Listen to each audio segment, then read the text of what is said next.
Agradecimentos especiais para os contribuidores do último vídeo, o Everton da Silva, Luana Priscila Skokoff e Caio Henrique Vieira.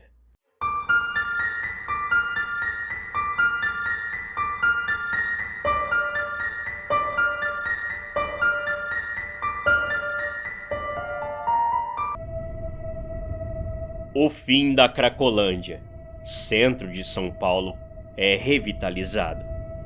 O asfalto tá limpo, as calçadas, antes tomadas por um mar de barracas de lona preta, lixo e corpos esqueléticos encolhidos sob cobertores imundos, agora estão vazias. Há famílias caminhando, pessoas andando para lá e para cá. Os jornais falam em glória da gestão pública. O metro quadrado no centro de São Paulo disparou 300% em 4 meses. Eles dizem que foi um projeto genial de reinserção social. Dizem que construíram complexos habitacionais na periferia, que internaram os dependentes químicos em clínicas de ponta, que as ONGs finalmente conseguiram acolher todo mundo. Eu sei que é mentira. Eu sei porque o governo não construiu clínica nenhuma. Eu sei porque não existe logística nenhuma no mundo capaz de evaporar 40 mil pessoas em situação de rua do centro da maior metrópole da América Latina em menos de um semestre. Eu sei de tudo isso porque eu sou o cara que dirige o caminhão-pipa. Prazer. Meu nome não importa. O que importa é que, há 8 meses, eu estava desempregado quando fui chamado para uma entrevista numa empresa terceirizada que ganhou uma licitação bilionária da prefeitura. O cargo era operador de saneamento noturno de vias públicas. O salário, absurdo, R$15 mil líquidos por mês, mais adicional de insalubridade, plano de saúde e bônus por metas de higienização. O meu trabalho é simples. Eu assumo a direção de um caminhão carregado com 20 mil litros de água, à meia-noite. A rota é sempre a mesma, o coração do centro de São Paulo. A ordem do meu supervisor foi clara desde o primeiro dia. A prefeitura aprovou o uso do composto H7. É um sanitizante de grau hospitalar misturado com a água do tanque. Ele neutraliza o vírus da Covid, bactérias de leptospirose e afasta pragas urbanas. Se você ver um morador de rua dormindo, um nóia, uma barraca, você liga a bomba de alta pressão e encharca eles. Não importa se está chovendo, não importa se está fazendo 5 graus de temperatura na madrugada, você lava o asfalto e lava quem estiver em cima dele.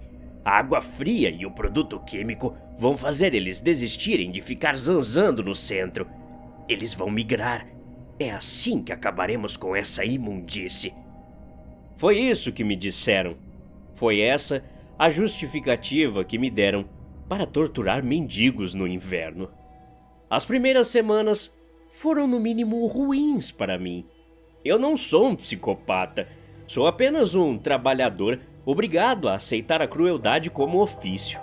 Na primeira noite pilotando o caminhão, eu chorei. Eu vi uma mulher idosa enrolada num saco de lixo preto para tentar se proteger do frio cortante de julho.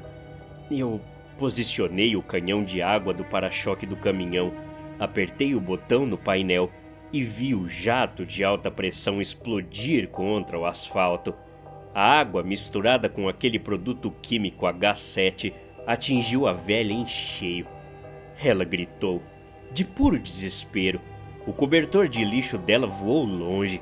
Ela caiu no chão, tossindo, tremendo incontrolavelmente, os ossos frágeis batendo contra o cimento molhado. Eu engatei a primeira marcha e fui embora devagar, as lágrimas embaçando a minha visão. Mas o ser humano é uma máquina de adaptação assustadora. No segundo mês, eu já não chorava mais. Eu ligava o rádio do caminhão colocava uma música no volume máximo para abafar os gritos e apertava o botão do canhão de água no ritmo da música. Eu via famílias inteiras sendo varridas das calçadas, via usuários de crack largarem os cachimbos e correrem como ratos assustados, escorregando na água química, tossindo, engasgando. Eu me tornei frio, cínico e eficiente. Meu bônus no final do mês pagou a reforma da minha casa. Comprei um carro novo. Eu estava vencendo na vida. Foi no 4º mês que a grande mudança começou, o chamado Milagre de São Paulo. Eu comecei a notar que, nas noites seguintes, as ruas que eu havia pulverizado estavam vazias. Antes, se eu jogasse água num grupo numa praça na segunda-feira, eles apenas voltariam na terça, molhados e doentes, mas ainda lá. Não tinham para onde ir. Porém, com o uso contínuo do composto H7, o milagre aconteceu. A Cracolândia começou a encolher. Quarteirões inteiros amanheciam completamente desertos, sem lixo, sem papelão, sem vida. A prefeitura começou a inaugurar praças com canteiros de flores, onde antes havia rios de urina e cachimbos. O meu chefe me deu um aperto de mão. "O produto funcionou", ele disse. "O cheiro sumiu. A água enxotou essa escória para fora das nossas vistas. Bom trabalho." Mas alguma coisa não se encaixava. Se você expulsa 40.000 pessoas do centro de uma cidade enorme como essa, elas têm que aparecer em algum outro lugar. Eles não foram para abrigos porque nenhum abrigo municipal tem capacidade para mais de 800 pessoas. 40.000 seres humanos miseráveis simplesmente apagaram. Numa dessas noites de trabalho, algo aconteceu em uma das avenidas que antes abrigavam o maior número de moradores de rua, mas agora estava vazia e limpa. A ordem era apenas fazer a manutenção preventiva, espalhando a água química nas calçadas para garantir que nenhum sem-teto tivesse ousadia de voltar. Eu estava a 40 km/h, ouvindo música, quando a roda direita do meu caminhão passou em cima de alguma coisa. Não foi um buraco, foi um solavanco macio. O volante puxou para a direita e eu ouvi o som abafado de ossos estalando debaixo de 12 toneladas de pneu. Um som que eu conhecia muito bem de quando, anos atrás, eu era caminhoneiro de estrada e atropelava cachorros mortos na pista. Pisei no freio com tudo. Eu tinha atropelado alguém. Desliguei o motor, peguei a lanterna no porta-luvas e desci da cabine correndo. O asfalto molhado brilhava. Me abaixei perto dos pneus traseiros, esperando ver sangue, roupas rasgadas, uma tragédia que ia acabar com o meu emprego. Mas nada. O asfalto estava impecavelmente limpo. Fui até a traseira do caminhão. Iluminei a pista por 30 metros atrás de mim. Nenhuma mancha de sangue, nenhum pedaço de pano, apenas poças d'água esverdeadas com o composto H7 escorrendo para os bueiros. Foi um saco de lixo grande, uma mochila, alucinação, murmurei para mim mesmo, passando a mão no rosto suado. Voltei para a cabine, mas o nó no meu estômago não se desfez. Nas semanas seguintes, as anomalias urbanas começaram a se acumular. Eu via as pessoas caminhando pela Praça da Sé à tarde, indo para um fórum ou para os escritórios, e de repente, um homem de terno tropeçava brutalmente numa calçada perfeitamente lisa, caindo de cara no chão, e olhava para o concreto confuso, xingando um obstáculo que não estava lá. Eu via cachorros de rua latindo histericamente para o vento, eriçando os pelos e recuando como se estivessem sendo encurralados por fantasmas. E o ar? O ar havia mudado. As ruas do centro não cheiravam mais a esgoto, a crack ou a urina acumulada. Mas em certas esquinas, especialmente onde antes se aglomerava a massa densa da Cracolândia, o ar ficava pesado, com uma tensão que fazia os pelos dos meus braços arrepiarem, como a densidade de um quarto lotado de pessoas suadas onde o ar-condicionado quebrou. O pior aconteceu numa noite chuvosa e miserável de inverno. O clima? Uma garoa fina e gélida, aquela típica chuva de São Paulo. Eu estava finalizando a minha rota na Avenida São João, perto do cruzamento com a Ipiranga, uma das áreas mais, entre aspas, limpas do novo projeto da prefeitura. Ativei a bomba de pressão para lavar o canteiro central. O motor do caminhão rugiu, a água pressurizada correu pela tubulação. E então, houve um estouro. A mangueira principal, que ligava o tanque de composto H7 ao canhão do para-choque, não aguentou a pressão por causa de uma fissura invisível na borracha. Ela estourou. A cabine inteira tremeu. Tentei desligar a bomba no painel, mas o painel estava em curto. O jato de água explodiu para cima, bateu na fiação do poste, ricocheteou e jorrou contra o para-brisa do caminhão. A força foi tanta que estilhaçou o vidro do lado do passageiro e inundou a cabine. O líquido entrou.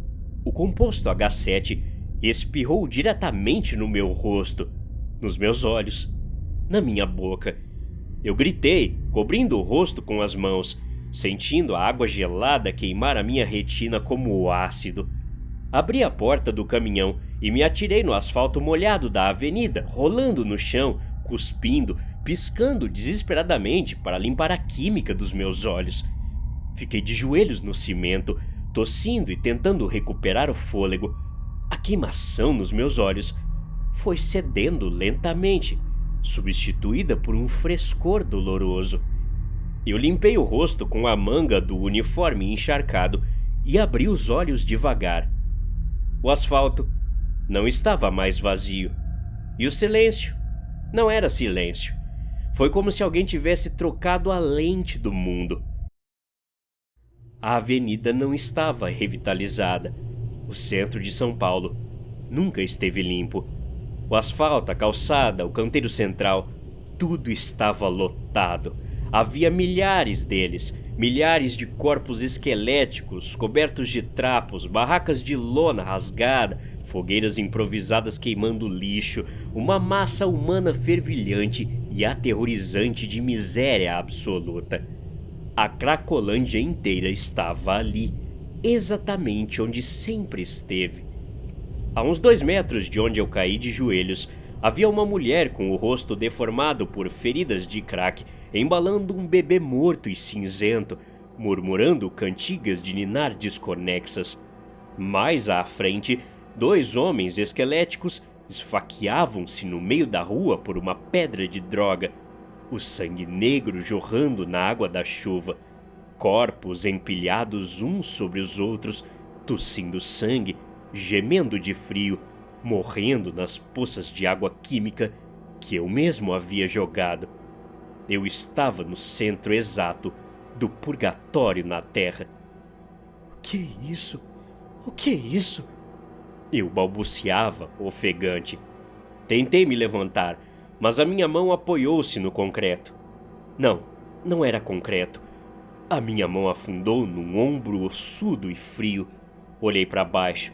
Eu estava literalmente ajoelhado em cima de um velho sem dentes que estava estendido no chão, convulsionando de frio, encharcado até a alma pela água química que o meu caminhão estourado ainda cuspia. O solavanco que eu havia sentido semanas atrás debaixo do meu caminhão. Eu entendi na hora. Eu não tinha atropelado um saco de lixo. Eu tinha esmagado a cabeça de alguém e a roda do meu caminhão passou por cima de carne e ossos invisíveis. A verdade do milagre de São Paulo. A prefeitura não resolveu a pobreza. O governo não construiu clínicas ou abrigos habitacionais. Eles não gastaram um centavo tentando salvar aquelas pessoas ou limpar as drogas das ruas. O composto H7, o sanitizante revolucionário. A química não era um repelente, Não higienizava calçadas, não tirava doenças. O produto que eu passei os últimos 8 meses pulverizando nos moradores de rua era uma tecnologia de refração. Quando aquela água verde entrava em contato com a pele humana e secava nas roupas e no lixo, ela alterava a frequência de reflexão da luz, bloqueava a emissão de odores e absorvia ondas sonoras específicas. O composto não apagou a miséria. Ele tornou os miseráveis invisíveis aos olhos, ao olfato e à audição das pessoas entre aspas normais. O governo havia gastado bilhões para desenvolver um produto que blindasse os sentidos da elite para que os ricos não precisassem mais sentir nojo. O filtro não higienizou a cidade. Ele nos cegou coletivamente para a dor humana. A televisão mostrava ruas limpas e floridas, com todo mundo podendo andar tranquilamente pelas ruas sem os pobres. Mas todos estavam, todos os dias, pisando, chutando e caminhando por cima dessa massa invisível de carne humana. Aqueles tropeços esquisitos na praça não era concreto mal feito. Eram as pessoas enfiando os pés nas costelas de crianças esqueléticas e invisíveis, praguejando contra o vento enquanto continuavam suas vidas, ignorando a dor física da pessoa que elas acabaram de pisar. E eu era o funcionário que garantiu que a camada química ficasse sempre fresca, jogando jatos de alta pressão em pessoas desesperadas que corriam e gritavam, cientes de que a sociedade não podia mais enxergá-las. Quando um mendigo chorava e tentava pedir dinheiro para alguém na rua, a pessoa via apenas uma rua vazia. Os meus olhos, contaminados pelo mesmo produto químico, agora viam além da ilusão, porque o antídoto e o veneno são a mesma coisa quando entram na corrente sanguínea. Caminhei entre eles. Mãos imundas agarravam a barra da minha calça de uniforme. Moço, por favor, me ajuda, a minha filha tá com fome. A voz de um homem implorou, o rosto esfolado contra a calçada. A sirene de uma viatura da Guarda Civil soou à distância. As luzes azuis e vermelhas refletiram nos prédios e nas poças. A GCM estava vindo averiguar o estrondo da minha mangueira quebrando e a inundação na rua. Eu vi a viatura virar a esquina a 60 por hora. O terror me congelou. Eu estava no meio de milhares de corpos. A viatura não ia desviar, porque para os policiais, aquela rua estava perfeitamente vazia. Saiam da frente! Eu gritei, falando para a massa humana. Saiam da avenida, o carro! Alguns rostos cadavéricos se viraram para mim, surpresos por eu poder vê-los e ouvi-los, mas a maioria, anestesiada pela fome e pelo crack, não se moveu. A viatura passou voando pela faixa do meio. Um som grotesco de ossos quebrando, corpos sendo esmagados sob os pneus, o chassi de aço arrastando lonas de barracas invisíveis. Os policiais dentro do carro riam de alguma piada, olhando pelo para-brisa para o que eles acreditavam ser uma rua limpa e reluzente. Atrás da viatura, um rastro invisível para eles. Sangue, gritos de agonia, corpos atropelados que agonizavam no asfalto de concreto recém-lavado. A poça de sangue se misturou com a água do caminhão. Para a lente da cidade perfeita, era apenas água da chuva. No dia seguinte, fui chamado ao escritório da empresa terceirizada. O meu chefe serviu um café enquanto eu tremia na cadeira à frente dele. Os meus olhos ainda ardiam e eu estava pálido. Eu não tinha dito o que aconteceu. Eu não disse que tinha visto as tripas da cidade esmagadas sob a viatura. Mas o olhar dele, o jeito que ele sorriu, ele sabia que um acidente com a mangueira podia causar efeitos colaterais na visão do funcionário. Você fez um bom trabalho, cara, ele disse. O acidente com o equipamento ontem à noite foi lamentável. Nós já mandamos um novo caminhão 0 km para a sua garagem, mas eu sei que acidentes assim assustam. Algumas pessoas desistem, Algumas pessoas acham que a verdade do que nós fazemos aqui é dura demais para aguentar. Ele empurrou um envelope grosso pela mesa. Nós dobramos o seu bônus deste mês. 30 mil na sua conta até o meio-dia, além de um aumento de 5 mil no salário base. A cidade precisa continuar limpa. O projeto não pode parar. E o mais importante, você tem sido um cara bastante discreto. E o importante para nós é que o segredo não pode vazar, porque ninguém ia querer ser responsável por acabar com a magia, não é? A população está tão feliz. Eu olhei para o envelope. Eu poderia ter levantado, chamado a imprensa, gravado um vídeo denunciando o maior crime contra a humanidade já cometido pelo Estado.